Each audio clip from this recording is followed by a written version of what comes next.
sul tuleb üks hea mõte ja sa tahad selle kohe teoks teha.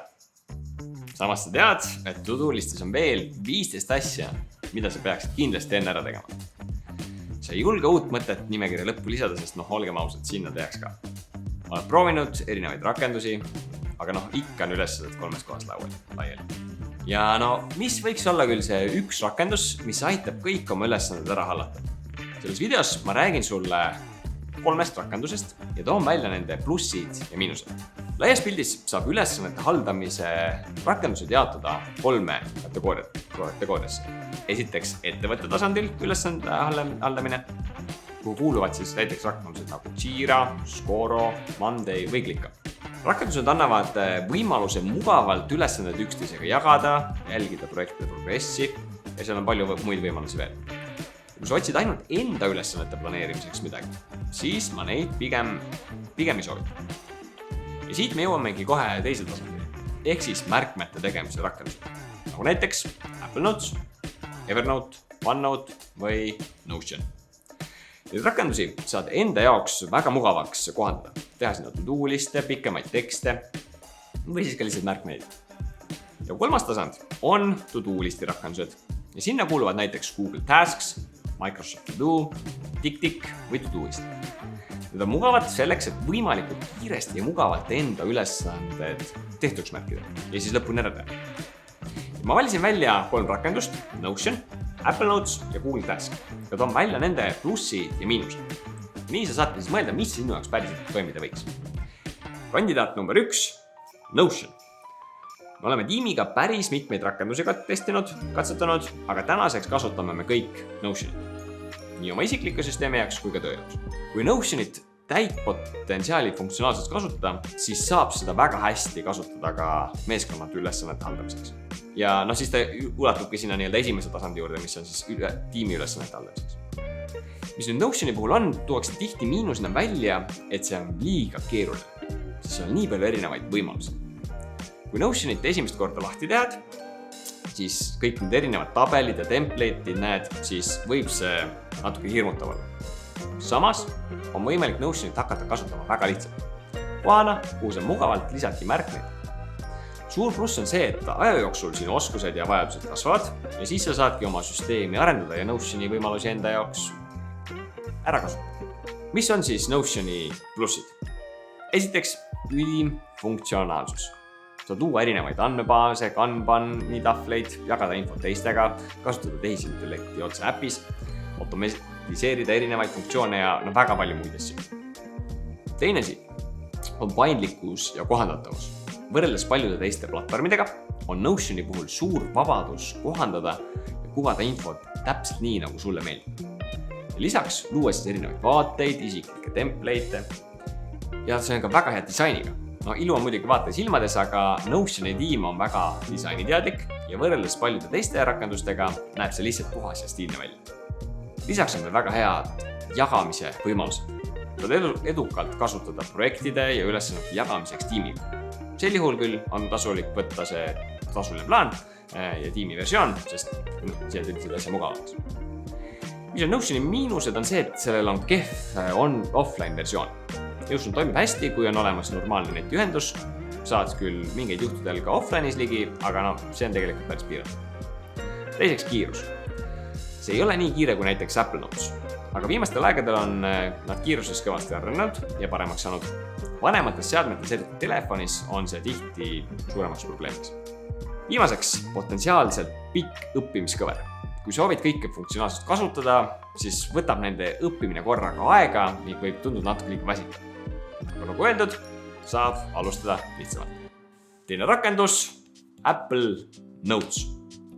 Plussid. Väga lihtne. Seda soovitame kasutada siis, kui soovid hoida süsteemi võimalikult lihtsana ja konkreetsena. Teiseks, kiire ja mugav. Ka telefonis. Lehed avanevad üldjuhul silmapilkselt nii telefonis kui ka arvutis. Töötab edukalt nii kiiresti ka ilma internetita. Arvestatavad jagamise võimalused. Läbi iCloudi on võimalik üksikuid märkmeid jagada ja ühiselt koos nendega töötada. Isegi juhul, kui teisel Apple'id ei kasuta. Miinused, vähe funktsionaalsust. sobib juhul, kui sul pole vaja endale suuri ja keerukaid süsteeme luua, vaid tahad lihtsalt asju lihtsa ja kergena hoida. Teiseks, piiratud Apple'i platvormiga. Rakendus ise toimib ainult Apple'i seadmes, samas on ka võimalik pääseda ligi ka teistest seadmetest. Veebilehetse abil, mis varem oli liiga aeglane ja kohmakas, aga viimasel ajal tundub isegi päris okei. Võib-olla oled Apple'i kasutajana juba harjunud Notesiga ja tahadki midagi väga lihtsat ja kiiret.